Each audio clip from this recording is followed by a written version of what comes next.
Tuhan Yesus, Kau mulia, Kau ada di sini. Tuhan, kami mempersembahkan hidup kami kepadamu, layakan kami. Layakan kami tidak satu pun terkecuali. Sucikan, kuduskan hati kami untuk menerima sesuatu yang berharga dari tangan-Mu secara langsung ke dalam hidup kami. Terima kasih Tuhan, berikan pertumbuhan ilahi kepada jemaat-Mu.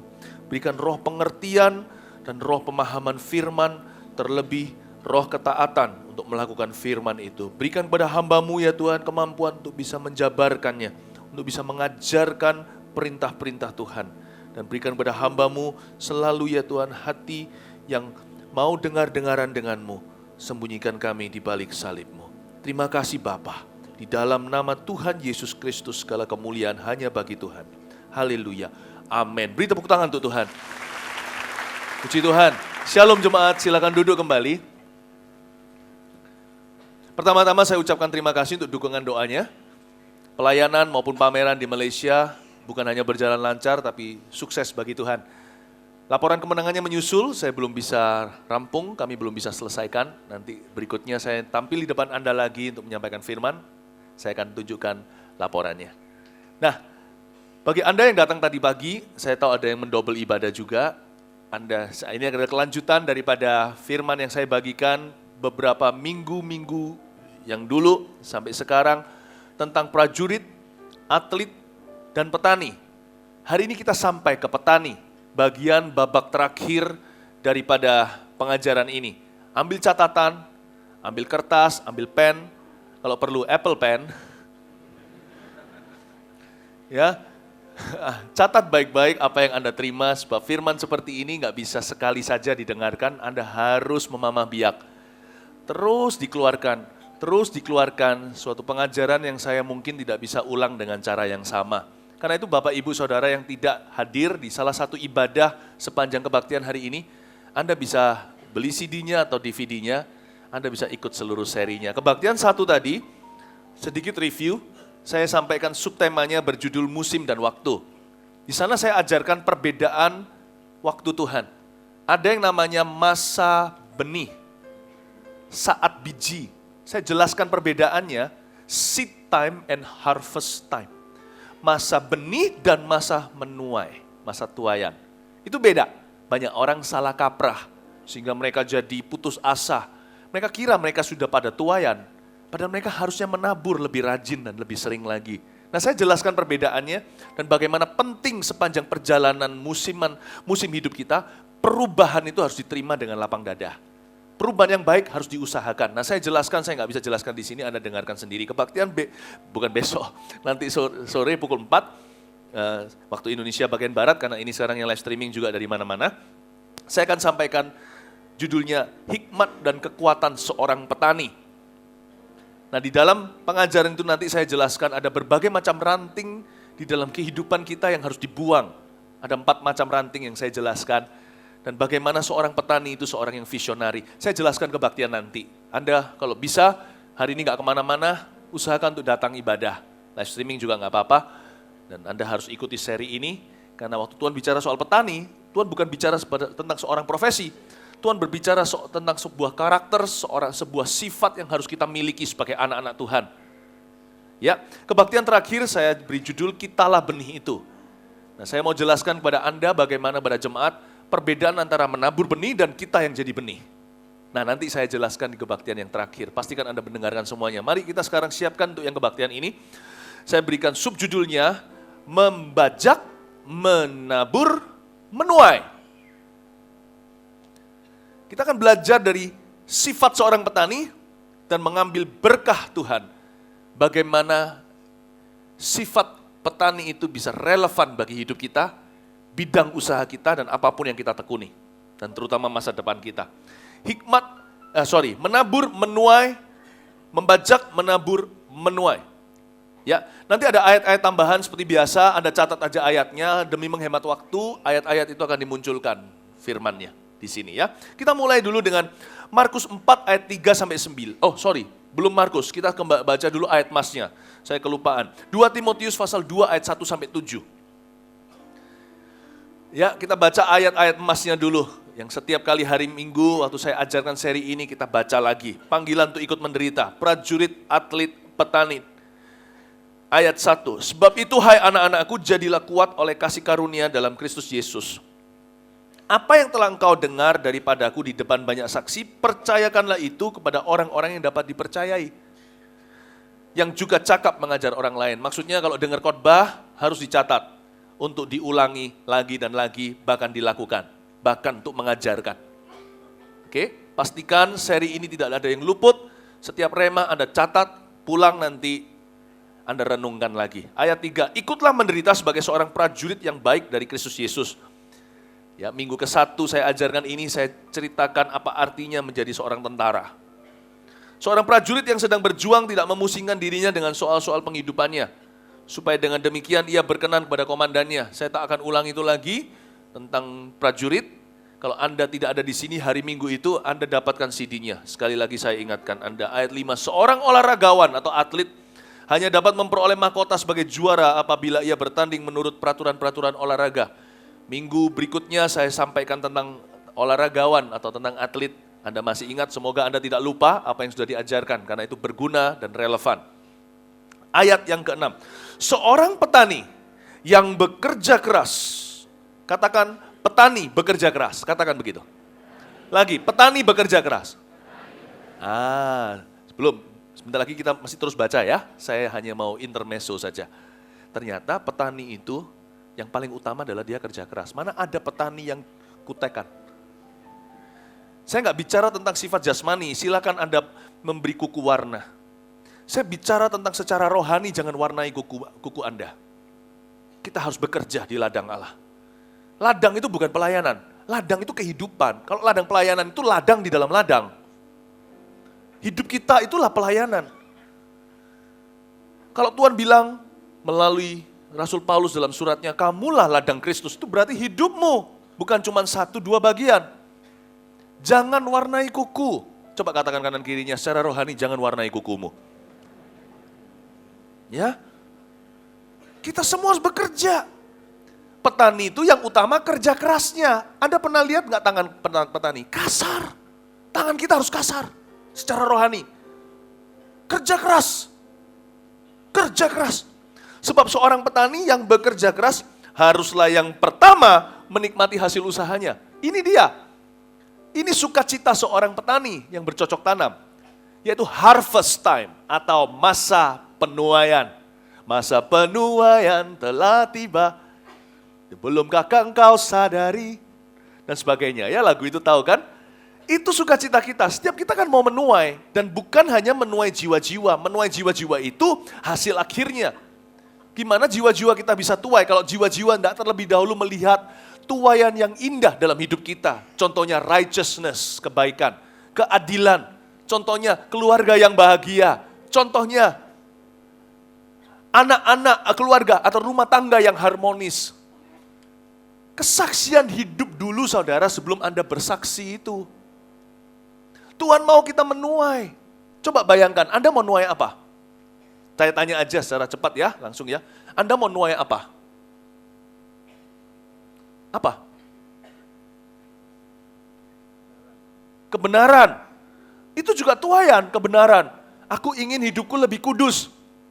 Ayo, yang lebih realistis lagi sekarang, yang lebih sehari-hari, Anda mau nuai apa? Mau nuai apa? Kamu mau nuai apa? Iya, I'm looking at you. Ngomong aja apa adanya. Kalau seorang pengusaha, aku mau menuai apa? Aku mau bisnis yang berhasil. Nggak apa-apa loh itu. Masa ada di sini yang di bidang usaha mau gagal? Siapa mau gagal? Ayo coba, Anda mau nuai apa? Anda mau nuai apa? Ayo jawab saya. Pekerjaan. Sekarang belum punya pekerjaan. Sudah, lalu apa yang mau dituai dari kerjaan itu? Promosi. Ya, promosi dari Tuhan. Itu tuaian. Siapa di sini punya goal untuk keluarga? Anda mau nuai apa? Mau nuai apa? Keharmonisan dalam keluarga. Puji Tuhan. Saya tahu keluarga Anda juga sudah harmonis kok. Tapi mau keharmonisan lebih. You see, seorang petani, Anda harus tahu Anda kerja keras itu untuk apa. Seorang petani itu visionari. Nggak ada petani yang berkata, mau nuai apa? Dia nggak bisa jawab. Ya kalau bisa jagung, kalau nggak bisa ya singkong, terserah deh. Kalau Anda nggak tahu Anda mau nuai apa, Anda juga nggak tahu mau nabur apa. What do you want to tuai? Campur baur, saudara. Nggak ada petani iseng itu. Waktu benih di tangannya, dia sudah tahu itu nanti harvest apa. What do you want to tuai? Tanya orang kanan kirinya. What do you want to tuai? Itu yang Anda tabur. Harus tahu goal hidupmu. Aku mau menuai kesehatan. Karena itu berolahraga, itu taburan. Nabur lo itu, berapa jam sehari? Ya, Bapak Ibu Saudara, setahu saya Pak Yusuf sendiri tiap hari loh di sepeda statisnya berjam-jam loh. Supaya bisa hari Minggu ketemu jemaat sehat dan bugar, bisa melompat-lompat saat pujian. Anda harus tahu Anda mau apa. Ya, ini dia, kerja keras. Karena itu seorang petani, saya ulang lagi ayat 6, yang bekerja keras haruslah yang pertama menikmati hasil usahanya. Kenapa dia bisa pertama menikmati? Kenapa dia seorang petani adalah orang pertama yang menikmati hasil usahanya? Karena dia tahu apa yang akan dia tuai. Tidak ada orang lain yang bisa memberi tuaian kepadamu. Anda yang harus tahu. Yang jalani hidupmu ya dirimu. Engkau harus tahu. Seorang petani yang bekerja keras haruslah yang pertama menikmati hasil usahanya. Artinya hasil usahanya, panennya disengaja. Karena dia kerja keras, pusatkan pikiran. Dan karena dia bayar harga demi dapat tuaian. Ketika panen itu terjadi, dia orang pertama yang happy. Karena itu terjadinya secara disengaja, tidak ada yang iseng datangnya. Tuhan mau kita punya sifat petani itu. Tuhan mau kita memimpikan dulu, Tuhan akan bermimpi dengan kita. Anda memimpikan apa di dalam hidupmu? Saya tidak ajarkan gospel prosperity atau Injil kemakmuran. Saya beritakan Injil iman. Anda harus percaya, tahu apa yang Anda ingin terima dari Roh Kudus. Ayat 7, perhatikanlah apa yang kukatakan. Tuhan akan memberi kepadamu pengertian dalam segala sesuatu. Dan Tuhan akan memberi kepada kita pengertiannya sekarang lewat khotbah saya. Kita sekarang lihat ayat tambahan dimulai dari yang pertama, Markus 4 ayat 3 sampai 9. Markus 4, munculkan di depan sini aja, catat ayatnya. Nanti firmannya kita baca. Ayat 3 sampai ayat yang ke-9 bunyinya demikian. Oke? Dengarlah, adalah seorang penabur keluar untuk menabur. Pada waktu ia menabur, sebagian benih itu jatuh di pinggir jalan. Lalu datanglah burung dan memakannya sampai habis. Katakan pinggir jalan. Oke, diingat ya. Sebagian jatuh di tanah yang berbatu-batu. Katakan tanah yang berbatu-batu. Yang tidak banyak tanahnya, lalu benih itu pun segera tumbuh karena tanahnya tipis. Tetapi sesudah matahari terbit, layulah ia dan menjadi kering karena tidak berakar. Sebagian lagi jatuh di tengah semak duri, katakan semak duri. Lalu makin besarlah semak itu dan menghimpitnya sampai mati sehingga ia tidak berbuah. Dan sebagian lagi jatuh di tanah yang baik, katakan tanah yang baik. Ia tumbuh dengan suburnya dan berbuah, hasilnya ada yang 30 kali lipat, katakan 30 kali lipat. Ada yang 60 kali lipat, katakan 60 kali lipat.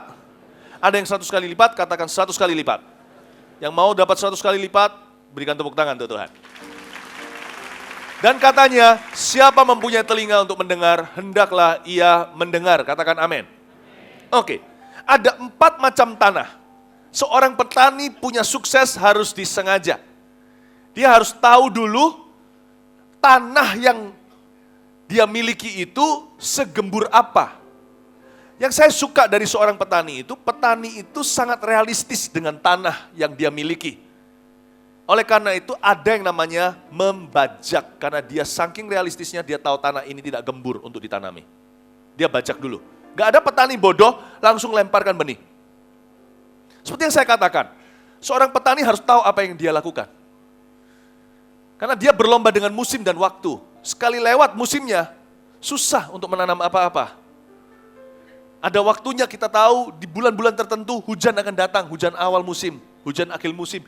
Dia harus bergerak sesuai dengan itu karena dia bukan Allah Maha Kuasa, bisa mengubah musim menurut kehendaknya. Seorang petani harus cepat bereaksi, harus ambil kesempatan yang ada di depannya. Dan dia hanya menyesuaikan diri sesuai dengan musimnya. Karena itu kita harus punya sifat seperti ini, alias jeli. Saya jelaskan di Kebaktian 1 bahwa seorang petani itu biasanya peka dengan namanya waktu. Seorang petani itu punya sebuah clock atau sebuah jam dinding yang tidak terkelihatan. Dia tahu musim apa untuk menanam, musim apa untuk menuai. Kenapa banyak orang Kristen seringkali di area ini gagal? Kita nggak ngerti waktu, nggak ngerti timing Tuhan dalam hidup kita. Nah, tapi seorang petani sekalipun dia realistis dengan ground atau dengan tanahnya, dia percaya dan beriman kepada bijinya. Dia tidak pernah meragukan benih itu. Seorang petani tidak meragukan benihnya, yang dia khawatirkan itu tanahnya. Anda tidak perlu khawatir benih yang ada di tanganmu, Alkitab itu murni saudara. Apa yang Tuhan katakan pasti terjadi. Yang Anda perlu tanda kutip khawatirkan, lebih tepatnya bukan khawatir, yang Anda perlu persiapkan itu tanah hatimu. Dan juga kondisi sekelilingmu. Nggak tepat bukan? Kalau semuanya Anda yang suka bercanda, pergi kepada sebuah keluarga yang berkabung dan bercanda di situ, kita harus tahu hal-hal yang biasa kita lakukan tidak tepat guna ketika tidak tepat waktu. Bapak Ibu, yang masalahnya bukan pada benih.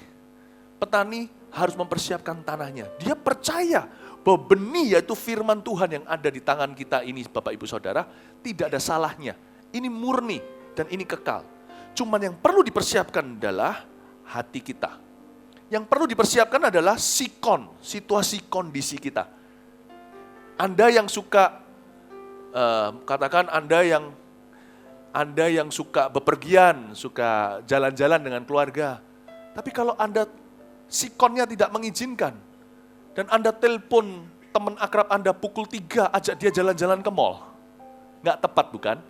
Jadi bukan hanya hati kita, orang lain juga harus dipersiapkan. Kalau kita mau membawa sesuatu, kalau kita ingin melakukan sesuatu yang berhasil, kondisi dan situasi di sekeliling kita harus dipersiapkan. Petani sangat tahu tentang iklim itu. Tapi kita orang Kristen seringkali dalam hal ini, kita membabi buta. Dan kita nggak dapat apa-apa. Kita kurang peka. Sama Tuhan kita nggak peka. Sama diri sendiri kita nggak tahu apa-apa. Sama orang lain juga nggak sensitif. Tuhan mau kita punya sifat petani. Dia yang selalu melihat dulu iklim, kondisi, hawa, ya kan, kelembapan, kekeringan di udara, maupun jenis tanah. Dia yang merasakan dulu sekelilingnya. Seorang petani itu sangat-sangat jeli. Dan kita sebagai orang Kristen juga harus punya sifat seperti ini. Dan satu hal yang harus kita perhatikan dan harus kita persiapkan adalah tanah kita. Ada 4 macam tanah yang dijelaskan di sini. Tanah yang pertama adalah di pinggir jalan. Ini adalah jenis tanah hati yang belum apa-apa udah tolak firman Tuhan. Ada orang yang kayak begitu ya, nggak bisa ngalami apa-apa saudara. Kalau Anda tidak menerima firman, kalau di dalam gereja lalu kita tertidur, firman dibagikan, kita tidak mendengarnya, ya sudah firman itu tidak berguna, sekalipun benihnya itu maha kuasa. Tapi kalau Anda tertidur di dalam gereja, ya Anda tidak dengar, tidak akan terima benih itu, Anda tidak akan dapat apa-apa. Ada orang tertentu, ketika dapat firman, belum apa-apa, baru dengar telinganya, mulutnya langsung menyanggah, dan berkata, nggak percaya yang gituan. Atau berkata, mana bisa sih, enggak lah, bohong lah. Nah otomatis orang itu sudah menolak, ini adalah di pinggir batu, di pinggir jalan. Ini adalah tipe orang-orang yang menolak firman itu, bahkan firman itu belum masuk ke dalam hatinya. Oke, yang kedua, supaya Anda tahu kenapa firman Tuhan tidak bisa bertumbuh di dalam kehidupan beberapa orang. The stony ground, tanah berbatu-batu. Tanah berbatu-batu di sini berbicara tentang perkara-perkara hati dari masa lalu yang belum diselesaikan. Yang hari ini menjadi area kekerasan hati. Saya ulang lagi. Stony ground, tanah berbatu-batu adalah perkara-perkara hati dari masa lalu yang belum selesai. Sehingga hari ini itu menjadi area kekerasan hati di dalam diri kita. selama kita ada issue from the past yang tidak selesai di dalam roh dan jiwa kita, Tuhan tidak sanggup, Tuhan tidak akan bekerja dengan leluasa di dalam kehidupan kita. Nah, kalau kita adalah seorang petaninya Tuhan, bukan secara profesi tetapi secara sifat, kita harus peka. Adakah hal-hal dari masa lalu yang belum kuselesaikan di hatiku? Yang biasanya selalu berhubungan dengan orang lain. Atau kegagalan kita tidak bisa maafkan diri sendiri. Apapun itu. Kalau kita masih menyimpan sesuatu dari masa lalu, Tuhan tidak bisa membawa kita ke masa depan. Stony ground, tanah berbatu-batu, adalah isu atau perkara-perkara hati yang tidak diselesaikan yang terjadinya di belakang kita. Dan itu menghalangi kita untuk mengalami penggenapan janji Tuhan. Tuhan tidak bisa membawa kita jauh ke depan karena selalu ada karetnya menarik kita kembali ke belakang. Itulah sebabnya kita perlu tegas. Stony ground harus dibajak. Bagian tersulit daripada tuaian itu bukan menabur, karena benihnya nggak pernah salah. Menabur itu gampang, membajak itu yang susah. Yang disebut petani bekerja keras sebelum dia dapatkan hasil usahanya. Dan dia menjadi orang pertama yang senang karenanya. Kata kerja keras itu membajak. Membajak itu perlu disengaja. Saya pernah lihat seorang tukang mengerjakan hasil kerjaan yang kurang benar. Karena itu masih ada sisa daripada cor-coran atau apa yang menjadi lekat di atas tackle-nya. Lalu dipanggil seorang tukang untuk membersihkan itu. Dia pakai alat yang sangat primitif sekali kan di Indonesia. Yang penting tenaga kerja. Dikerokin satu-satu. Dia tidak ngerok sembarangan. Dia cari yang ada kotoran yang sudah melekat di sana. Yang pakai jari, pakai air juga tidak bisa hilang. Dia harus kerok itu saudara. Sampai rata lalu dibersihkan kotornya. Dan itu satu tingkat saja belum selesai. Itu ada 3 tingkat rumahnya. Saya lihat dia, wow. Dia nggak bisa iseng asal kerok semuanya. Baret saudara. Kalau Anda kerok sembarangan tackle yang bagus-bagus. Yang tadi kinclong menjadi berserat-serat. Dia harus pergi dan dia harus jeli. Matanya tidak boleh katarak. Nggak boleh katarak rohani. Anda harus go and deal with your issue. Selesaikan dengan isu itu. Secara sengaja. Baik itu alatnya yang kita harus perlu. Membajak itu kan selalu punya alatnya. Petani punya alat bajakan. Giginya berdua gigi, dua gigi jajar. Ya, Anda lihat bajakan itu yang seperti garpu itu. Ditarik 2 lembu. Anda kalau tidak percaya membajak itu suaranya pun nggak enak, tidak seperti suara pujian. Anda ambil barang logam lalu Anda gesek-gesek, nggak enak di telinga kan? Membajak itu nothing pretty, nothing beautiful. Anda perlu deal with the issue. Anda mau counseling kayak mau apa kayak apapun toolmu, apapun alatmu, Anda harus deal with the issue. Selesaikan itu. Karena itu penghalangmu. Seorang petani tahu benihnya nggak masalah, tapi kalau ditabur tanah yang tidak dibajak, benih itu tidak akan bertumbuh. Jadi dia tidak khawatir untuk benihnya dari Tuhan. Yang dia khawatirkan dan harus persiapkan itu adalah tanahnya. Tahukah saudara visi dari Tuhan buat bisnismu itu dari Tuhan datangnya. Tidak usah ragu. Anda datang ke bisnis breakthrough, Tuhan beri Anda mimpi. Kadang-kadang lewat penglihatan, kadang-kadang suara hati atau sebuah ide. Atau sebuah kesempatan yang terpapar terbuka sekalipun bukan semua kesempatan datang dari Tuhan. Tapi ketika Anda jalankan, kok nggak jalan? Anda perlu deal dengan SDM-nya. Sistem Anda nggak keruan, masih old school, masih sekolah lama. Orang-orang yang Anda taruh di kanan kiri itu salah hire. Itu orang-orang yang setelah Anda rekrut merepotkan Anda. Anda harus urus hal-hal itu. Benihnya nggak salah, sistemnya nggak keruan. Benihnya nggak salah, SDM-nya tidak tertata. Benihnya nggak salah, culture bisnisnya atau kebudayaan kerjanya belum ditanam sendiri oleh bosnya, sudah cepat-cepat didelegasi ke pegawainya.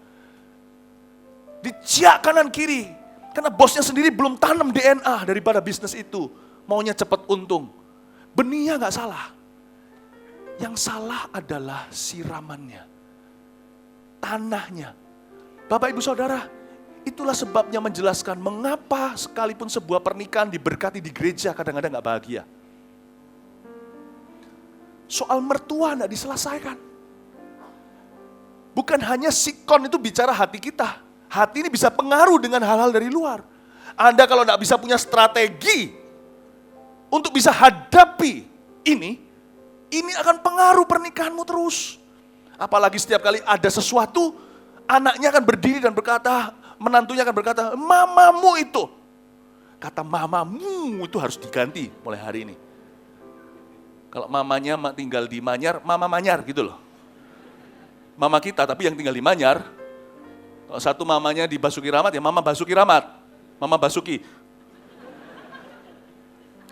Cari strategi. Dan bajak itu. Bajak itu. Seringkali salahnya bukan di benih atau pemberkatan nikahnya. Tetapi sikonnya tidak dibajak. Dibajak bukan berarti orang berubah dulu baru Anda bisa bahagia. Enggak. Sebelum orang berubah, Anda harus menemukan strategi supaya itu tidak korsleting ke dalam pernikahan Anda. Anda harus punya strategi.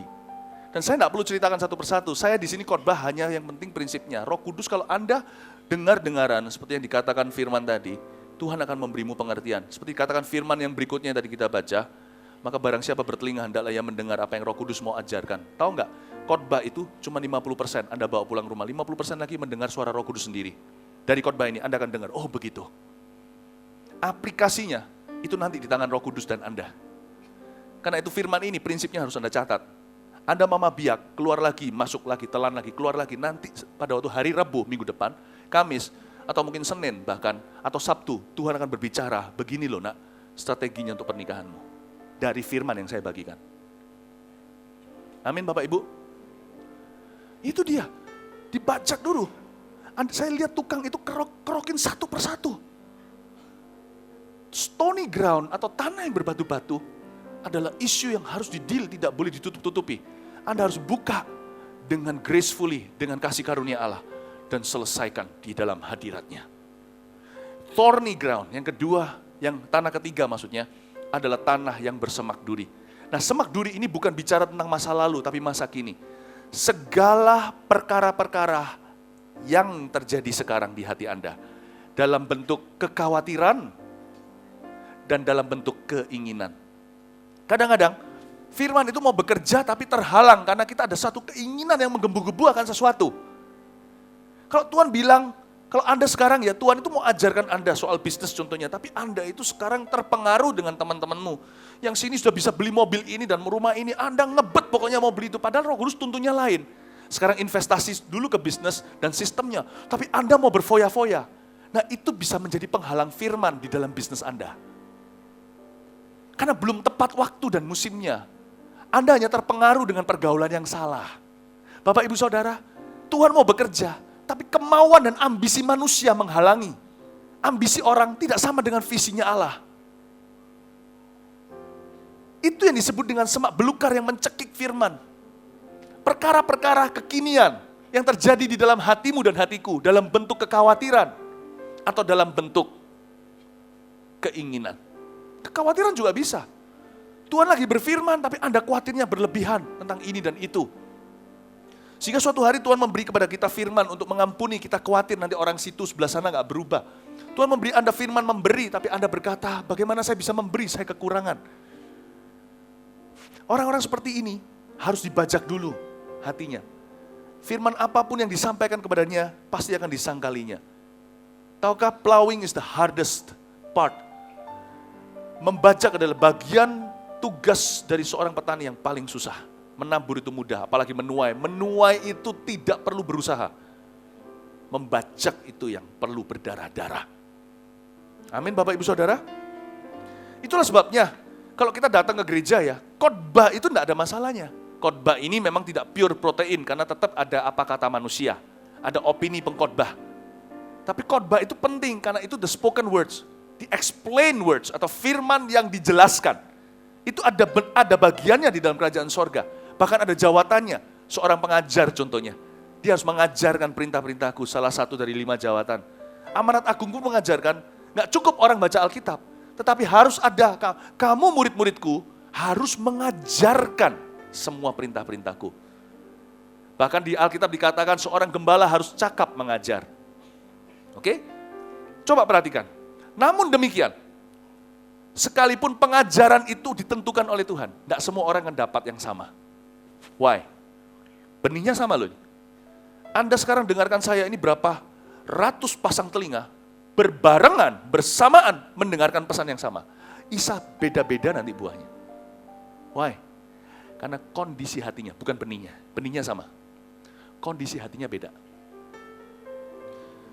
Untuk Anda bisa memaksimalkan benih yang dari Tuhan, dalam bentuk janji contohnya, rema, tidak tergantung Tuhan saja, tapi tergantung Anda mempersiapkannya. Karena itu saya sarankan, untuk Anda memaksimalkan benih supranatural yang Tuhan mau tanam dalam diri kita setiap minggu waktu kita dengar khotbah. Saya sarankan Anda datang dengan yang namanya purpose attention, dengan namanya perhatian yang dipusatkan, bukan hanya dicurahkan, perhatian yang dipusatkan seperti orang tukang tadi yang kerokin kotoran yang ada di tekel-tekel rumah.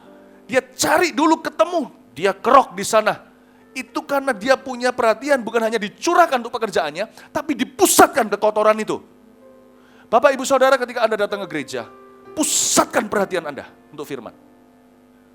Itulah sebabnya jangan datang cuma pas khotbah. Karena pas khotbah pikirannya masih panci di rumah. Puji-pujian penyembahan juga bukan untuk persiapan loh ya. Tidak pernah ada pelayanan itu yang secondary, pelayanan itu kelas 2. Untuk mempersiapkan pelayanan yang kelas pertama. Tidak, setiap bagian ibadah itu ada tujuan dan fungsinya. Tapi ketika Anda memuji menyembah, hati Anda connect dengan Tuhan, apapun yang ditabur 100 kali ganda. Dan saya tidak berkata berkat materi. Saya juga bicara tentang damai sejahtera. Saya bicara tentang pengertian dan kebenaran. Saya bicara tentang visi dan pewahyuan. Saya bicara tentang tuntunan. Itulah saya sarankan Anda jangan datang tergesa-gesa. Datang ke ibadah lalu tergesa-gesa datang. Terus pulang cepat-cepat pergi. Nggak perlu begitu. Datang duduk dulu. Duduk dengan diam dan tenang. Kalau bisa datang lebih awal lebih baik lagi. Anda bisa tidak terburu-buru. Untuk kita bisa memaksimalkan benih yang dari Tuhan, dibutuhkan perhatian yang dipusatkan, bukan sifat yang asal-asalan. Itu sikap seorang petani. Anda pernah lihat nggak? Ketika mereka menanam itu, sangat rapi ya. Di sini tanaman itu padahal dia nggak bawa penggaris, itu insting saja. Dia bisa tanamnya dengan rapi. Pernah enggak Anda lihat petani vineyard atau petani anggur? Wow, tanamannya bisa lurus dari ujung gitu saya lihat sampai pohon anggur yang terakhir yang hampir nggak kelihatan dengan mata saking jauh dan luasnya berapa hektar. Saya bisa melihat rapi. Itu namanya purpose attention. In anything you do, apapun yang kau lakukan, miliki sifat petani. Teratur, penuh persiapan. Sifat seorang petani, nggak cuma kalau datang ibadah. Apapun yang Anda lakukan dalam hidup ini, yang Anda yakini dan kejar, apapun yang Anda usahakan, pastikan Anda curahkan dan pusatkan perhatian, bukan asal-asalan. Seorang petani punya sukses, tidak pernah secara kebetulan. Semua dengan persiapan dan disengaja. Itu dia. Karena itu saya dorong Anda untuk bisa dalam apapun yang Anda lakukan dalam hidup ini, persiapkan dengan baik-baik. Coba sekarang kita lihat Kejadian pasal 2 ayat 15 di depan sini. Kita sekarang melihat seorang petani pertama namanya Adam dan Hawa. Tuhan Allah mengambil manusia itu dan menempatkannya dalam Taman Eden. Untuk mengusahakan dan memelihara taman itu. Perhatikan kata mengusahakan dan memelihara taman itu. Oke? Mengusahakan dan memelihara taman itu. Sekarang lihat relasinya, hubungannya dengan Amsal 4 ayat 23. Kalau Adam dan Hawa, Adam khususnya disuruh Tuhan untuk menjaga taman, kita masih punya tamannya Tuhan yang harus kita jaga, namanya hati. Jagalah hatimu dengan segala kewaspadaan. Kata jagalah hatimu dengan segala kewaspadaan itu keluar dari kata yang sama untuk memelihara dan menjaga Taman Eden. Jagalah hatimu dengan segala kewaspadaan, karena dari situlah terpancar kehidupan. Kembali lagi ke Kejadian, munculkan lagi di depan saya. Tuhan Allah mengambil manusia itu dan menempatkannya dalam Taman Eden untuk mengusahakan dan memelihara. Katakan mengusahakan dan memelihara. Amsal, munculkan sekarang. Jagalah hatimu itu artinya usahakanlah dan pelihara hatimu dengan segala kewaspadaan. Dari dua kata ini yang di Kejadian dan di Amsal, dari akar kata yang sama. Kata jagalah hatimu itu, lindungi hatimu dari lalang dan benalu. Jadi sekarang Tuhan tahu, seorang petani tidak pernah ragu akan benihnya. Kerja kerasnya dicurahkan untuk mempersiapkan tanahnya. Dia tidak lakukan apa-apa dengan benih. Sementara dia kerja keras, benih itu terus ada di kantongnya, terus ada di sakunya, terus ada di bag atau di tasnya, tidak pernah meninggalkan dia. Alkitab selalu ada di tangan kita seperti ini. Kalau zaman dulu belum ada Alkitab elektronik, setiap anak Tuhan, pemandangan indah, saya harap itu terjadi lagi. Karena sekarang telah dirusak dengan Apple Pen dan Pineapple Pen. Ya nggak tahu ya nggak mengikuti kekinian. Zaman dulu kalau ke gereja, orang selalu bawa Alkitab gini. Lihat nggak? Senang gitu loh, pemandangan itu indah. Pemandangan hari Minggu. Tapi saya beritahu, Anda pegang begini, sama dengan petani, selalu di sisinya ada benih.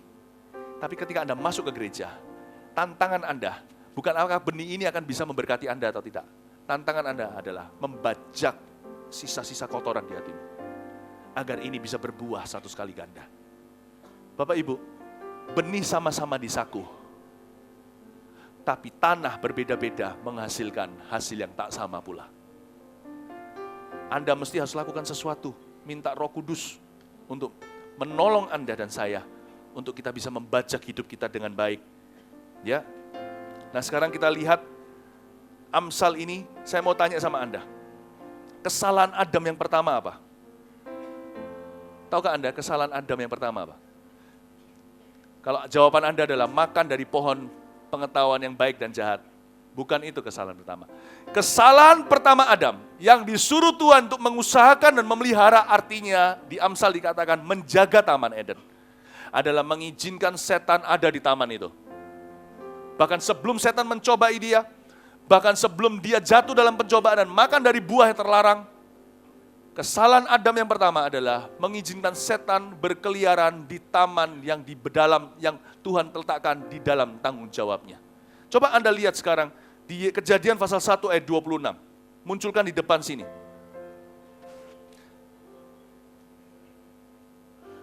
Berfirmanlah Allah, baiklah kita menjadikan manusia menurut gambar dan rupa kita, supaya mereka berkuasa atas ikan-ikan di laut dan burung-burung di udara, dan atas ternak dan atas seluruh bumi, dan atas segala binatang melata yang merayap di bumi. Perhatikan kata supaya mereka berkuasa. Tuhan memberi dia dominion, Tuhan memberi dia dominasi dan authority dan otoritas. Sekarang kita lihat di Efesus pasal 4 ayat 27 munculkan begini, dan janganlah beri kesempatan kepada iblis. Dalam bahasa Inggrisnya, do not give Satan. Jangan memberikan iblis tumpuan kaki. Setan kalau masuk gak langsung badannya, nanti langsung kita tengking saudara.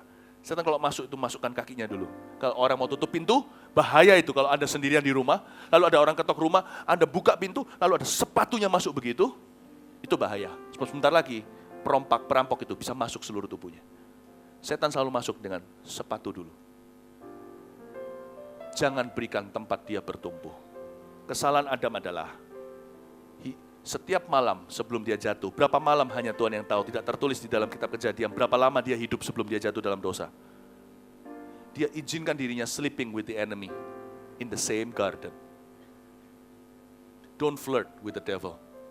Jangan bermain-main dengan setan. Itulah sebabnya Bapak Ibu Saudara, kalau hari ini saya melihat banyak pernikahan yang gagal, itu karena dari dulu setan punya sepatu udah masuk di dalam hubungan mereka berdua sejak pacaran. Mereka udah flirting sana-sini, sudah berbuat yang tidak benar. Jangan pernah, mau tahu nggak saudara, seorang petani itu suksesnya itu long term, panjang. Dia persiapkan, tidak ada petani yang tanam biji langsung besoknya tumbuh, sudah tinggi, langsung panen. Petani itu selalu harus melewati waktu. Seringkali apa yang terjadi hari ini, semua kegagalan yang kita alami, kalau kita jujur mau membajak hati, kita harus akui, itu karena taburan yang salah waktu kita pacaran. Itu adalah taburan yang salah waktu kita masih bujangan. Hari ini juga sama. Banyak hubungan kita yang terjadi komplikasi, itu karena taburan kita yang salah di awal mulanya. Tapi ini kabar baiknya. Apa yang bisa ditabur salah, dituai yang salah pula, berarti kita bisa reprogram, ditabur yang baru, nanti akan ada tuaian yang baru pula. Ya, hari ini adalah kuasa di tangan kita untuk mengubah apa yang kita ingin lihat nanti. Hari ini adalah kuasa di dalam tangan kita untuk kita mengubah sesuatu yang kita bisa sesali di kemudian hari. Seorang petani tidak pernah panik, dia pasti pernah gagal panen. Petani profesional pasti pernah gagal tuaian. Tetapi petani juga punya harapan, dia selalu berpikir begini, nah next aku harus lakukan dengan baik. Seorang petani adalah seorang yang rendah hati karena dia selalu mau belajar dari kesalahannya. Saya yakin petani yang tidak pernah gagal panen adalah petani yang tidak pernah mencoba menanam apa-apa. Seorang petani itu rendah hati karena dia itu selalu berani bercermin dengan kegagalannya. Tapi anak-anak Tuhan seringkali menyangkali kegagalannya sendiri. Kegagalan itu harus diterima. Harus dicium seperti seorang kekasih. Agar kita jangan jatuh lagi. Saya tulis bahkan di dalam catatan dan diary saya, dalam jurnal saya. Saya gagal di mana itu saya catat. Saya kalau catat bukan hanya yang bagus-bagus, yang bagus dicatat membuat sombong hati. Yang bagus itu sudah milik Tuhan, tidak usah dicuri kemuliaan. Saya catat kegagalan saya. Dan saya tulis di sana saya gagalnya kondisinya apa waktu saya gagal. Pikiran saya lagi kayak apa, perasaan saya seperti bagaimana. Dan kondisi sekeliling saya itu seperti apa yang memicu kegagalanku. Memicu aku lepas kendali. Lepas kontrol emosi. Yang membuat aku bisa jatuh dan lemah, membuat aku bisa salah dalam perkataan, perbuatan. Saya catat. Saya belajar dari sifat petani. Petani itu selalu evaluasi. Kenapa gagal tuaian yang masalah yang lalu? Dia pasti akan ubah. Kalau itu karena hama, dia pasti akan persiapkan di hari yang kemudian. Bapak Ibu Saudara, Anda dan saya perlu menjurnal, tidak perlu tercatat, gak apa-apa. Paling tidak terjadi di sini renungan. Mengapa kita gagal di area ini? Hadapi kenyataan. Tuliskan. Dan cari strategi. Minta sama Roh Kudus. Jangan hanya menjadi pendengar firman. Do more than just listen to the word of God. Lakukan lebih daripada sekedar mendengarkan firman Tuhan. Evaluasi dirimu tanpa ada perasaan seperti dihakimi. Seorang petani selalu evaluasi kinerjanya. Dia selalu berpikir apa yang dia bisa lakukan berbeda untuk masa depannya. Nah, saya mau dorong Anda dan saya untuk belajar dari sifat seorang petani ini. Adam dan Hawa, kesalahan mereka pertama adalah mereka tidak izinkan. Mereka izinkan ular berada di taman itu bersama dengan mereka. Kejadian pasal 1 ayat 12. Mari sekarang kita lihat. Tanah itu menumbuhkan tunas-tunas muda. Segala jenis tumbuh-tumbuhan yang berbiji. Dan segala jenis pohon-pohonan yang menghasilkan buah yang berbiji. Allah melihat bahwa semuanya itu baik. Ulang lagi. Tanah itu menumbuhkan tunas-tunas muda, segala jenis tumbuh-tumbuhan yang berbiji. Dalam bahasa Inggrisnya begini. Tanah itu menumbuhkan tunas-tunas muda according to its kind. Dia menghasilkan tumbuh-tumbuhan dan tanam-tanaman sesuai dengan jenis biji yang ditanam. Apa yang Anda tanam, itu yang Tuhan tumbuhkan. Tuhan tidak akan tumbuhkan apa yang tidak Anda tanam. Seorang petani tahu bahwa tuaian itu mujizat. Itulah sebabnya jikalau ada seorang petani yang mengenal Tuhan, dia mengerti banget prinsip kerajaan sorga. Dan petani yang tidak kenal Tuhan biasanya akan menyembah yang enggak-enggak. Karena musim panen adalah musim mereka persembahkan sesuatu kepada dewanya. Zaman dulu sangat marak dengan penyembahan Baal. Sebab seorang petani tahu, dia bisa nabur, dia bisa siram. Pertumbuhan itu datang dari Yang Maha Kuasa. Itulah sebabnya setiap panen, mereka pasti menyembah sesuatu. Ya. Jadi Bapak Ibu, kita tahu dulu bahwa saya yang tadi bicara bahwa apa yang kau tanam itu yang Tuhan tumbuhkan. Jangan sombong ketika penumbuhan terjadi. Ketika pertumbuhan bahkan penuaian telah terjadi, jangan menyombongkan diri. Namun demikian, tetap prinsip ini adalah kebenaran. Anda tidak akan menuai apa yang tidak Anda tabur. Anda menabur angin, menuai badai. Anda menabur kebaikan, menuai kebajikan. Sehingga pada saat kita menuai kebajikan itu kita berkata, haleluya, aku tidak layak terima semua kebaikan Tuhan. Kebaikan yang kutaburkan ke orang lain tidak sepadan dengan kebaikan yang kau tunjukkan. Itu petani yang tulen, saudara, di hati. Dia tahu bahwa dia bisa menabur menyiram, tapi Tuhan melampaui taburan dan siramannya. Meskipun tuaian itu mujizat, tapi tuaian itu tidak sepenuhnya supranatural. Untuk kita menuai sesuatu, mau menuai sesuatu, kita harus tahu biji apa dulu. Kalau seorang petani singkong mau menuai singkong, dia tidak akan tanam apel, nanti keluarnya apel pen. Kalau seorang petani mau menanam pineapple, mau menanam nanas, dia nggak akan taruh singkong di dalamnya. Seorang petani harus tahu jenis biji apa yang dia mau lihat jadi panen di kemudian hari. Amin Bapak Ibu Saudara. Orang-orang non-Kristen aja mengerti dengan sangat-sangat jelas yang namanya hukum tabur dan tuai. Orang non-Kristen aja sangat paham. Anak-anak Tuhan sering lalai di dalam area ini. Kejadian 1:12 berkata, tumbuhan yang tumbuh, yang kurestui, akan tumbuh sesuai dengan jenisnya. Apa yang kita harus tabur? Kita lihat Hosea 10 ayat 12-13. Hosea 10 berkata, menaburlah bagimu sesuai dengan keadilan. Menuailah menurut kasih setia. Bukalah bagimu tanah baru, sebab sudah waktunya untuk mencari Tuhan, sampai Ia datang dan menghujani kamu dengan keadilan. Terus, ayat 13, kamu telah membajak kefasikan, telah menuai kecurangan, telah memakan buah kebohongan. Oleh karena engkau telah mengandalkan diri pada keretamu, pada banyaknya pahlawanmu. Ayat 12 dan 13 kontras. Yang 12 ada instruksi, kalau kamu mau menuai yang baik dari aku, taburlah keadilan. Kau akan menuai menurut kasih setia. Buka tanah baru, cari Tuhan sampai Tuhan menghujani kamu dengan keadilan. Ayat 13, Tuhan curahkan hatinya tentang umatnya yang selama ini menabur kefasikan, membajak kefasikan, menuai kecurangan. Oleh karena itu mereka dibohongi kanan kiri, karena mereka mengandalkan manusia, mengandalkan orang. Bapak Ibu Saudara, bagaimana pernikahan bisa bahagia kalau setiap kali bertengkar, Anda tabur kata cerai melulu? Tidak akan bisa maju pernikahan seperti itu. Tahukah Bapak Ibu, untuk kita melihat hasil yang baik dari hidup kita, Alkitab mengatakan, barang siapa suka mendengungkan suaranya, ia menabur dengan perkataannya, dia akan menuai di kemudian hari.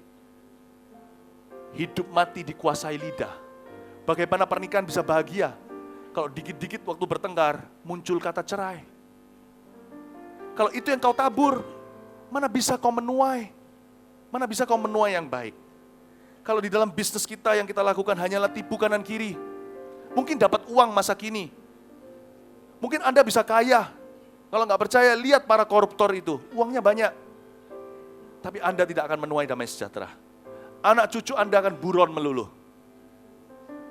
Coba perhatikan lagi, tuaian apa yang Anda ingin dapatkan? Seperti yang saya katakan tadi di permulaan khotbah saya. Goal Anda apa? Harus hitung mundur. Anda pikirkan dulu, aku mau menuai ini. Baru setelah itu atur apa yang kau mau tabur. Tidak ada yang namanya panen itu terjadi karena iseng.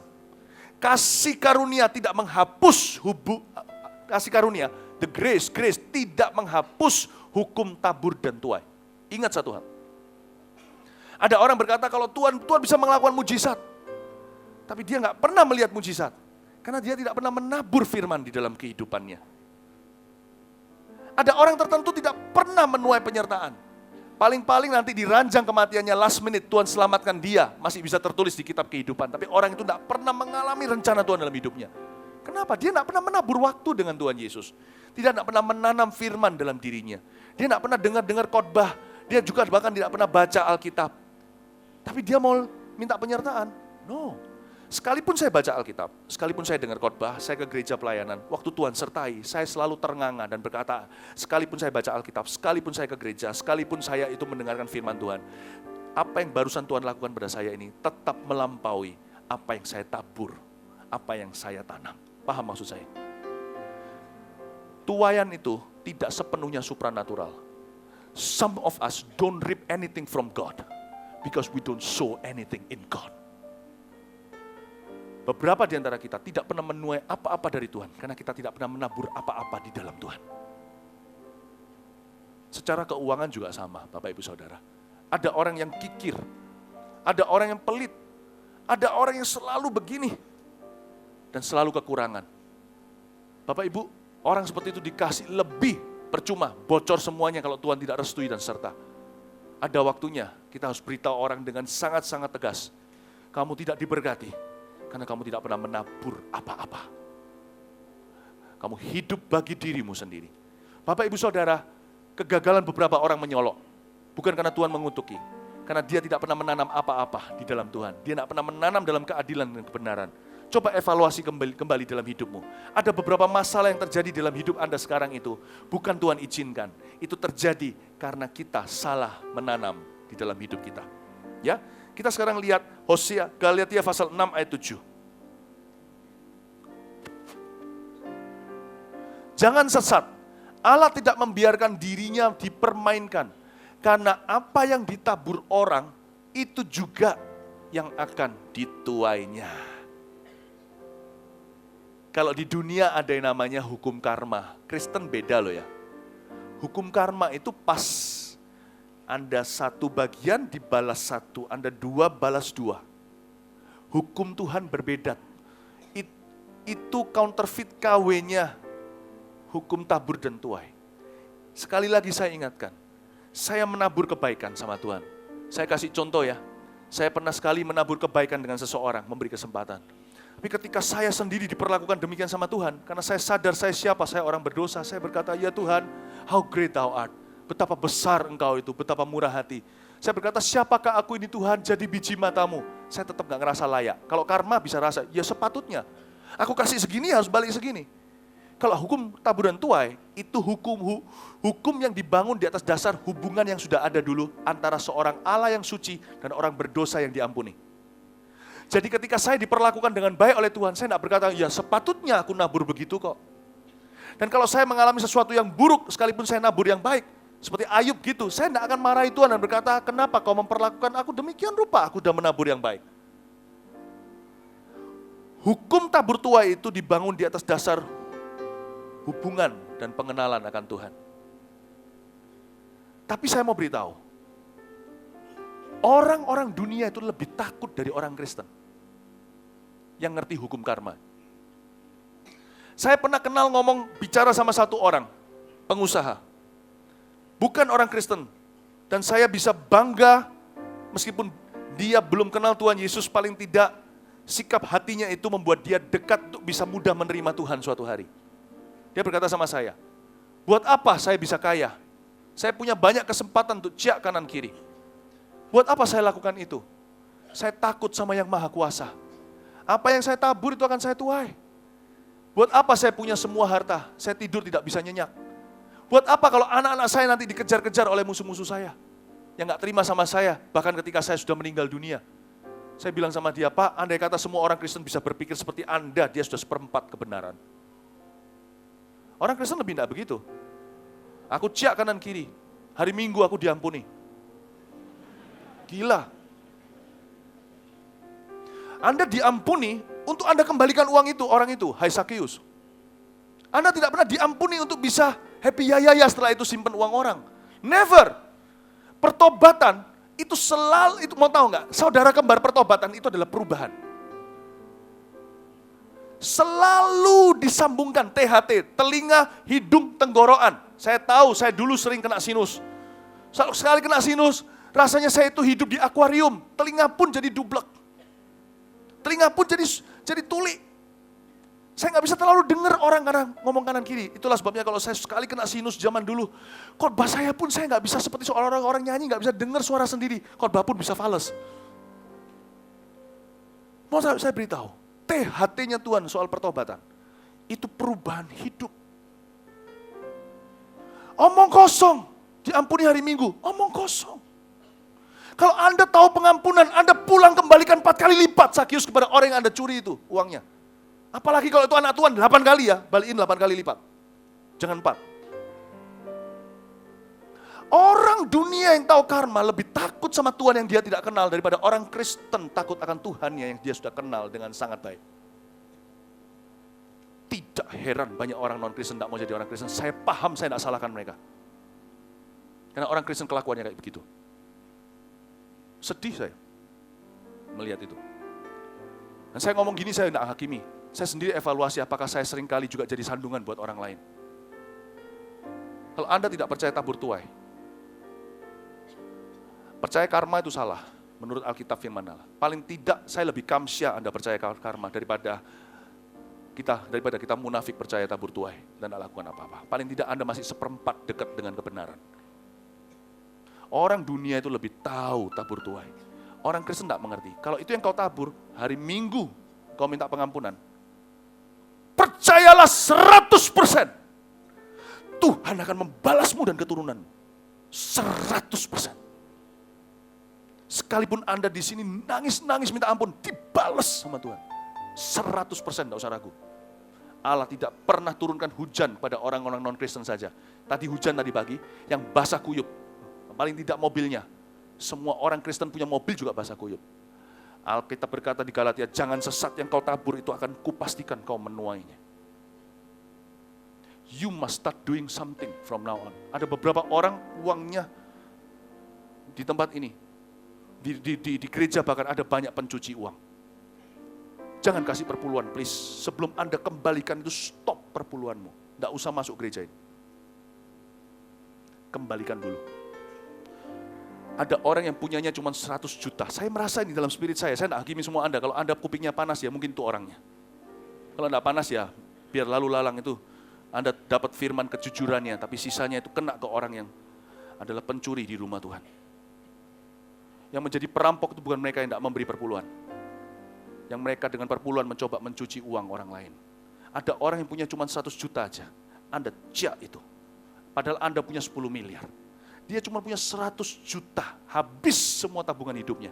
Anda lari, balikin, kembaliin 200 juta ke orang itu. Kalau Anda mau masuk ke surga. Tapi masuk surga kan bukan perbuatan, iya, pertobatan. Dan pertobatan itu langsung THT-nya, perbuatan. Tunjukkan aku perbuatanmu, aku tahu pertobatanmu. Kembalikan, saya tidak tahu mana orangnya. Roh Kudus bicara sama saya jelas nih, ada orang sekarang ini yang pegang uang orang lain di ruangan. Balik, no.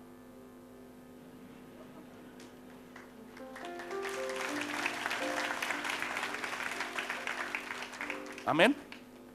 Oh, saya bukan marahi semua orang, saya marahi satu orang, satu dua orang saya tidak tahu siapa di sini. Ya, jadi you will only grow what you sow, nothing more, nothing less. Anda hanya menuai apa yang Anda tabur. Anda tidak akan menuai apa yang tidak Anda tabur. Dan juga tuaian kita nggak hanya tergantung jenis benihnya. Tuaian kita juga tergantung jumlah benihnya. 2 Korintus 9 ayat 6. 2 Korintus 9 ayat 6. Camkanlah ini. Orang yang menabur sedikit akan menuai sedikit juga. Dan orang yang menabur banyak akan menuai banyak juga. I love it. Saya ulang sekali lagi. Camkanlah ini, jangan lupa maksudnya. Orang yang menabur sedikit akan menuai sedikit. Orang yang menabur banyak akan menuai banyak. Jadi jadi yang namanya tuaian kita tidak tergantung hanya dengan jenis benihnya, tapi juga dengan jumlah benihnya. Anda kalau punya tanah 1 hektar, Anda tidak mungkin bisa ngambil 2 biji saja dan berkata, Tuhan tumbuhkan. Tidak bisa begitu. Anda harus punya benih yang cukup untuk melihat 1 hektar nanti penuh dengan panen raya. Bapak, Ibu, Saudara, ada beberapa orang di antara kita seringkali menuai tidak seberapa. Karena kita memang menabur tidak seberapa juga. Ini bukan bicara tentang benar dan salah. Ini bicara tentang jumlah. Kenapa ada orang tertentu yang mengalami berkat Tuhan? Contohnya bukan hanya materi. Kenapa ada orang tertentu yang kalau kita lihat hubungan orang tua, hubungan papa dan anak itu begitu harmonis dan dekat. Jangan iri saudara. Anda tanya sama papa itu, sama pria itu. Berapa jam dan berapa waktu yang dia telah taburkan untuk kualitas waktu dengan anak-anaknya. Suatu hari waktu saya masih bujangan, saya pernah kebaktian di bawah balkon situ. Waktu saya di bawah balkon situ, saya duduk di agak belakang. Anda belum kenal saya. Saya lihat ada 2 orang, suami istri, tidak tinggi, di depan saya. Lalu mereka bergandengan tangan ketika memuji menyembah Tuhan. Saya persis di belakangnya, itu jadi berkat loh. Saya tahu mereka suami istri, saya lihat, Dan saya berkata sama Tuhan, Tuhan, aku mau suatu hari punya pernikahan seperti mereka. Saya enggak tahu mereka itu siapa, sampai sekarang saya juga enggak tahu mereka itu siapa. Dan Tuhan bilang sama saya, semua tergantung apakah engkau mau menabur dalam keadilan. Aku akan menumbuhkan sesuai dengan kasih karunia dan kasih setia. Karena itu dalam berpacaran, saya selalu ingatkan, saya melakukan ini, kami pacaran adalah untuk menikah. Dan kenapa suami istri ada yang harmonis? Tuhan wahyukan kepada saya waktu itu, Tuhan bukakan dalam pikiran saya. Karena mereka mengusahakan tanah mereka atau pernikahan mereka. Bapak Ibu kalau mau pernikahan yang dekat dan harmonis, Anda harus luangkan waktu dengan pasanganmu. Jangan lupa, Anda harus komunikasi. Anda mesti harus mesbah doa bersama-sama. Tidak bisa sesuatu itu dibiarkan bertumbuh sendiri. Tidak ada petani yang bodoh yang datang ke sebuah tanah dan berkata, tiba-tiba 6 bulan kemudian dipenuhi dengan singkong di mana-mana. Enggak ada. Anda kalau mau lihat semua panen raya padi contohnya, Anda harus tabur benih padi di situ yang cukup untuk seluas lahanmu.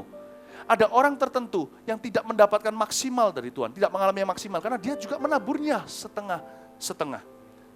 Karena itu dari ayat yang kita baca di 2 Korintus, saya mendapat sebuah pengertian tentang Matius 25. Tadi yang kita baca itu ingat enggak? Anda ingat yang kita baca di Markus 4 tadi? Ada yang dapat 30 kali ganda, ada yang 60, ada yang 100 kali ganda. Betul enggak? Bapak, Ibu, Saudara, sekarang saya mengerti. Alasan dibalik 60, 30, 60, 100 itu bukan karena Tuhan pilih kasih. Tapi karena hamba yang mendapat 100 kali ganda adalah hamba yang mencurahkan, memusatkan perhatiannya 100% kepada apa yang dia lakukan. Ada pekerjaan orang, itu yang diberkati Tuhan. Karena mereka rajin, bukan hanya berdoa, tapi juga berusaha. Saya pernah berbicara kepada beberapa orang yang sangat sukses di dalam bisnisnya. Kita kira pandangan kita ini yang setengah-setengah suksesnya.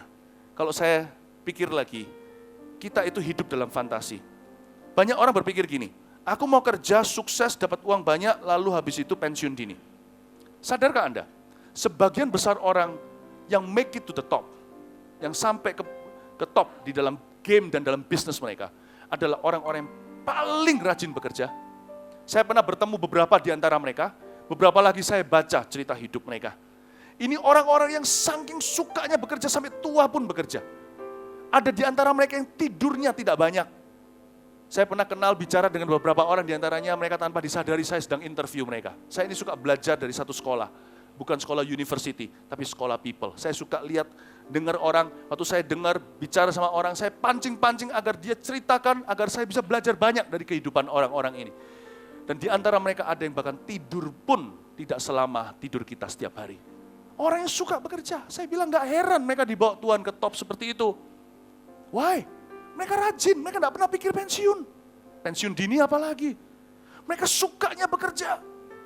Mereka curahkan itu 100% perhatian mereka dipusatkan kepada bisnis mereka. Cepet persen. Gak heran mereka mengalami 100 kali ganda. Apalagi kalau mereka anak Tuhan yang berjalan dengan Tuhan. Bapak, Ibu, Saudara, sedangkan kita di sini kasih 30%. 70% kita hidup dalam fantasi dan setiap hari berangan-angan untuk pensiun dini. Lalu kita berharap 100 kali ganda hasilnya. Kan lucu kan? Banyak dreamers in this world. Few workers. Petani ajarkan kita bekerja keras. Banyak pemimpi di dunia ini, sedikit pekerja. Banyak orang memberi 30%. 70% waktunya dipakai untuk fantasi. Dan dia berharap 100 kali ganda. Banyak orang yang, tapi sebagian lagi, 100% dia pusatkan atas apa yang dia lakukan. Dia tidak bermimpi, tak ada persentasi yang disisihkan untuk bermimpi di siang bolong. Dan Tuhan tidak pernah membawa orang-orang seperti ini 30 kali ganda. Itulah sebabnya kalau Anda punya satu depot kecil, curahkan 100% perhatianmu di situ. Jangan feel guilty kalau Anda punya toko kecil di mana. Anda jangan feel guilty kalau Anda tidak bisa tambah load pelayanan. Aku kepingin seperti itu loh, bisa pelayanannya banyak. Anda cukup bisa CG aja bersyukur. Anda bisa jadi berkat di sana dengan bawa orang jadi berkat dengan sesama. Kalau bisa ada satu lagi pelayanan, puji Tuhan, Servolution, Anda ikut. Anda tidak usah merasa bersalah. Toko itu pelayananmu, itu ladang Allah. Jagai dengan sungguh-sungguh, pusatkan 100%. Saya pun pernah bertemu dengan beberapa orang, bukan orang-orang yang besar. Tapi orang-orang yang cuma punya satu bidang usaha, cuma satu itu bisa sekolahkan anaknya sampai luar negeri segala. Kalau Anda pelajari ya hidup orang-orang ini, sekalipun mereka tidak pernah masuk ke Forbes, tidak pernah masuk ke majalah-majalah bisnis, di sekeliling kanan kiri kita, ada banyak sekolah Roh Kudus yang perlu kita pelajari, perlu kita studi. Anda bisa lihat, saya pernah ketemu ada orang ibu rumah tangga, dan yang lainnya lagi adalah seorang ibu rumah tangga, suaminya barusan bangkrut, kasihan, tidak perlu dikapokkan. Ibu rumah tangga itu bangkit, buat satu bisnis yang kecil, tapi sekarang jalan sampai waralaba kemana-mana. Bukan karena apa, kalau saya lihat betul-betul, itu karena dia punya dedikasi kepada pekerjaannya. 100% perhatiannya dia curahkan. Allah memberi dia 100 kali ganda sekalipun dia nggak jadi Warren Buffett atau Bill Gates. Tapi orang ini hari ini diberkati. Ekonomi keluarganya pun diangkat karena usahanya. Usahanya tergolong usaha menengah atau kecil-kecilan. Tetapi lihat, Tuhan memberi makan kepada petani ini. Karena dia tidak gigit jari di siang hari. Dia curahkan 100%. Hal sederhana. Itu pun awal mulanya yang dia mulai bisnis itu pun ditolong oleh teman. Dikasih kesempatan atau dikasih resepnya. Dia kerjakan segenap hati dengan banyak doa, mencucurkan air mata di samping keringat. Keluarganya bisa besar, anaknya bisa sekolah lagi. Bapak, Ibu, Saudara, there are many heroes around us. Ada banyak petani-petani Tuhan. If you want to learn something, kalau Anda dan saya mau belajar sesuatu, don't learn from dreamers. Learn from workers. Jangan bermimpi, kalau kita mau belajar sesuatu, jangan belajar dari pemimpi. Kalau Anda dengarkan mimpi beberapa orang, Anda cukup tepuk-tepuk saja, jangan dengar lagi, buang waktu. Tepuk saja pundaknya berkata, teruslah bermimpi sementara aku bekerja. Karena firman Tuhan berkata, petani yang akan menantikan hasil usahanya, dia bekerja keras, tidak gigit jari, dan berfantasi. Bapak, Ibu, Saudara, mulai hari ini, tanamlah, taburlah yang tepat. Sirami dengan hard work and faith. Sirami dengan iman dan usaha dan jeripayah kerja keras. Hari demi hari. Dan percayalah seperti petani yang tulen, bahwa pertumbuhan itu datangnya dari Tuhan. Nanti Anda akan lihat 100 kali ganda, jangan sombong, bersyukurlah kepada Tuhan. Mari kita semua bangkit berdiri. Haleluya. Terima kasih yang Tuhan. Puji Tuhan. Terima kasih ya Tuhan. Terima kasih Tuhan. Gereja Mawar Sharon menjadi 1000 gereja nanti gimana? 1 juta murid. Dengan air mata, dengan kerja keras. Tapi nanti waktu kita sudah goal sampai 500 gereja, 950 sampai 1000. Jangan ada satu pun orang berkata, itu karena kami. Kita tahu apapun yang kita tabur dan tanam, apapun yang kita siram. Kalau Tuhan memberi pertumbuhan, itu supranatural, bukan karena kita. Itu kasih karunia. Tapi sekarang waktunya untuk kita sungguh-sungguh. Ini waktunya untuk kita tidak hanya berangan-angan. Orang yang berdoa harus bekerja. Orang yang beriman harus berusaha. Amin Bapak Ibu Saudara. Anak-anak muda yang sini pacaran. Mulai Anda ingat, pacaran itu bukan satu stage, bukan tentang pacaran. Pacaran itu benih pernikahan. Saya ulang, pacaran itu benih pernikahan. Jangan kita kira pernikahan kita akan bahagia. Kalau benihnya semangka, buahnya semangka pula. Engkau mau lihat nanti pernikahanmu seperti apa? Sekarang perbaiki pacaranmu. Jangan kayak begitu. Amin Bapak Ibu. Kalau anak Anda tidak ada di sini untuk mendengarkan, Anda yang beritahu pulang ke rumah. Tadi Pastor Philip bilang begini, sampaikan sama anak itu. Dan juga di sini sama. Ada beberapa orang di sini sekarang yang mungkin putus asa. Merasa kok hari ini aku belum kerja, kok belum berhasil juga. Aku hari ini kok belum mimpiku belum tercapai. Gak apa-apa. Anda mungkin lihat orang yang sudah sukses, dia sekarang berada di dalam harvest time. Musimnya lain. Musim rohani tidak sama dengan musim jasmani. Kalau kita kemarau, kita semua kemarau di Surabaya. Semua orang Surabaya kalau ini musim hujan, semua kena hujan. Tapi kalau rohani, tidak geografi. Paham maksud saya? Kita bisa berada di gedung yang sama. Orang sebelah Anda itu sudah musim panen. Anda masih di musim benih. Jangan bandingkan dengan dia. Nanti Anda putus asa. Bersyukurlah di musim biji. Menaburlah dengan benar. Dan bagi Anda yang sudah di musim tuai, menabur pula lah. Kalau nggak gitu, nggak ada tuaian 20 tahun ke depan. Bapak Ibu Saudara, jangan saling compare, bandingkan. Ada orang tertentu, kita sekarang sudah di musim panen. Kita lihat anak-anak muda, mereka masih mulai, jangan tertawa. Kalau Anda tidak hati-hati, kalau Anda adalah rabbit atau kelinci, tapi Anda tidak mau lari, Anda merasa Anda sudah besar. Jangan-jangan nanti orang yang kita remehkan, anak muda yang tidak tahu apa-apa, yang masih mulai bisnisnya. Jangan-jangan kita nanti suatu hari jatuh karena kita tidak menabur dulu, tidak ada penuaian yang akan datang. Anak kita nanti akan kerja sama orang yang kita remehkan. It's too early to say who's successful. terlalu dini untuk berkata siapa yang sukses. Paham maksud saya Bapak Ibu? Hai kelinci, terus berlari, jangan tertidur. Jangan-jangan dibalap kura-kura. Nanti anak kelinci itu semuanya kerja sama kura-kura. Waktu kita di musim panen, jangan hina mereka yang masih di musim benih dan biji, yang masih jatuh bangun, yang masih belum apa-apa, yang digitnya, nolnya di belakang usaha kita itu masih jauh, tidak mendekati apa yang kita capai. No. Jangan remehkan biji itu. Anda belajar ini, cek dengan yang bijinya itu, yang ada filmnya itu satu biji. Mungkin di sebelah Anda itu adalah calon CEO yang besar. Anda tidak akan tahu. Sekarang masih hahaha. Mungkin di sebelah Anda itu nanti adalah pendeta yang akan dipakai Tuhan sampai kemana-mana. Ketika saya melihat anak-anak kecil di KKR, Trip to Hell anak contohnya, atau KKR apa, saya lihat mereka itu, hati saya itu betul-betul berkata, Tuhan, di antara mereka nanti pasti ada yang pelayanannya melebihi size pelayananku. Di antara mereka pasti ada orang-orang yang dipakai Tuhan melebihi aku. Saya tidak pernah remehkan biji, sekalipun saya sekarang panen. Saya tidak pernah remehkan. There will be people who will be greater than us. Akan ada orang-orang yang lebih besar dari kita. Karena itu yang panen, jangan tertidur, terus menabur. Yang benih, jangan minder, terus melihat ke depan. Tuaian akan datang. Amin Bapak Ibu Saudara. Mari kita sekarang jangan lihat ke kanan kiri. Mari kita sekarang fokus ke Tuhan. Mari kita sekarang sungguh-sungguh fokus ke tuaian. Kita maju ke depan.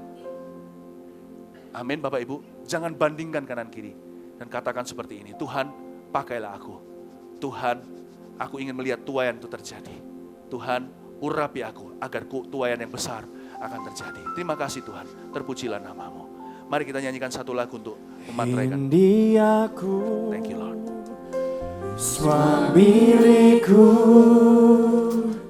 ku serahkan padamu Tuhan. Penyesalan dan kebanggaan, suka dan duka, semua ku serahkan. Lalu yang kan datang, hasrat dan harapan yang terbayang, masa depan dan rencanaku, semua ku serahkan dalam tangan-Mu.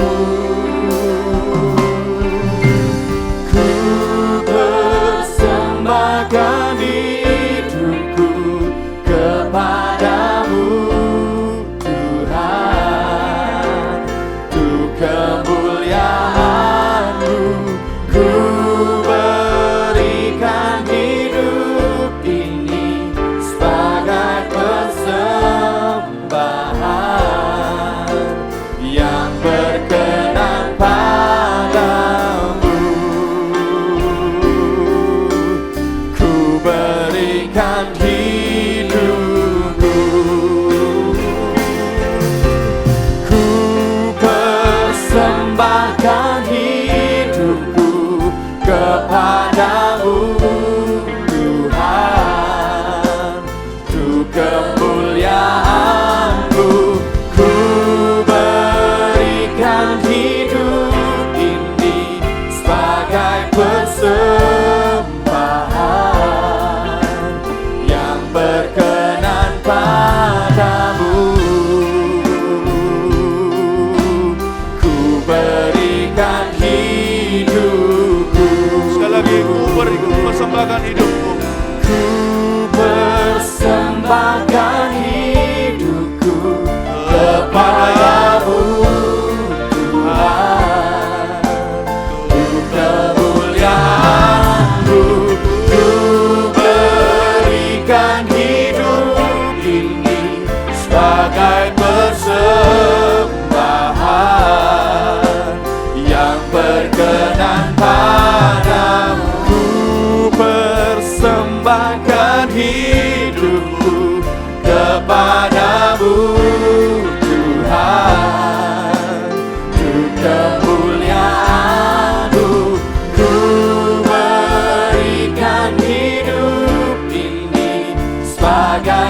persembahan yang berkenan padamu. Ku berikan hidupku kepadamu Tuhan. Kepadamu Tuhanku. Haleluya, beri tepuk tangan bagi Tuhan. Praise the Lord. Akhir kata ya Tuhan, di dalam kebaktian ini, Engkau sudah berbicara secara massal maupun pribadi kepada kami. Mulai hari ini ya Tuhan, biar kami lebih sengaja lagi untuk menabur apa yang benar di mata-Mu. Di dalam hubungan kami, dalam keluarga kami, di masyarakat dengan tetangga kami. Dan juga ya Tuhan, di dalam bisnis pekerjaan dan pelayanan kami, di dalam gereja, di luar gereja. Ajar kami selalu menjadi terang Kristus, menabur dengan benar dalam keadilan dan bukan kefasikan. Apa yang dalam kontrol kami, dalam kendali kami, izinkan kami punya disiplin yang tinggi. Seperti seorang prajurit ya Tuhan, seperti seorang atlet. Namun punya satu visi yang jelas seperti seorang petani. Apa yang kami mau lihat ditumbuhkan oleh Allah, itu yang harus kami tanam di hadapannya. Tuhan, semua taburan yang salah di masa lalu, baik itu pernikahan dan di dalam hubungan apapun juga, Tuhan, kami percaya this is not the end of the world, ini bukan kiamat. Apa yang secara ditabur, secara salah ditabur, sekarang secara salah dituai. Kami mau tanggung konsekuensinya dengan kasih karunia. Kami mau berbalik arah karena pertobatan berbicara bukan menjadi sempurna. Pertobatan bicara berbalik arah. Kalau dulu jalan ke kiri, sekarang berbalik ke kanan. Mulai hari ini kami jalan dan masih tanggung sisa konsekuensi. Berikan kekuatan pada orang yang harus mengalami ini. Tapi ya Tuhan, paling tidak usah nunggu besok atau tomorrow. Kami bisa menabur dengan benar hari ini sekalipun kami belum menuainya. Yang kami lihat setiap hari sekarang hanya konsekuensi dari taburan yang salah di masa lalu kami. Tapi kalau kami hari ini menabur dengan benar, kami boleh yakin bulan depan, tahun depan, 10 tahun lagi, 20 tahun lagi, sampai anak cucu kami. Maka semua yang kami tabur dengan benar hari ini, sejak dengar khotbah ini ya Tuhan Yesus, akan kami tuai, dia akan datang. Semua konsekuensi itu hanya sebatas waktu. Setelah itu semua selesai sampai tetes penghasil, sampai tetes terakhir ya Tuhan, maka kami mulai boleh melihat tuaian-tuaian yang indah mulai masuk dalam kehidupan kami. Kami mau sebagai petani yang memvisikan itu, envisioning. Kami tahu ya Tuhan Yesus, sesuatu yang baik, semua yang mulia, semua yang indah Tuhan sudah sediakan bagi kami. Beri kami tekad untuk seperti petani tidak melihat yang sekarang, tapi bisa melihat tuaian yang kami dambakan. Ya Tuhan, buatkah hati kami bermimpi untuk melihat tuaian itu terjadi, tapi kami bekerja keras hari ini untuk membuatnya terjadi suatu hari. Terima kasih ya Tuhan, berkati taburan setiap jemaat, baik di dalam pekerjaan, dalam keluarga, dalam hubungan. Mulai hari ini apa yang ditabur Tuhan, kembangkan 100 kali ganda. Berikan jemaat suatu tekad untuk 100% memusatkan perhatiannya kepada apa yang Tuhan telah letakkan dalam hidup mereka sebagai kepercayaan Tuhan, sebagai panggilan. Terima kasih Tuhan, bangkitkan sebuah jemaat yang bukan hanya suci dan kudus, tapi yang konsentrasi dengan apa yang Tuhan percayakan. Terima kasih Tuhan Yesus, terimalah berkat dari Tuhan Yesus, dari Allah Bapa, kasih karunia dari Tuhan Yesus, pengurapan dari Roh Kudus menyertai-Mu dari sekarang sampai selama-lamanya. Dan juga berdoa bagi Pak Yusuf yang ada di sini dan Bu Yusuf, supaya mereka juga selalu diberkati Tuhan di mana mereka berada, beri kesehatan. Di dalam nama Tuhan Yesus kami berdoa. Amin. Selamat siang, Tuhan Yesus memberkati.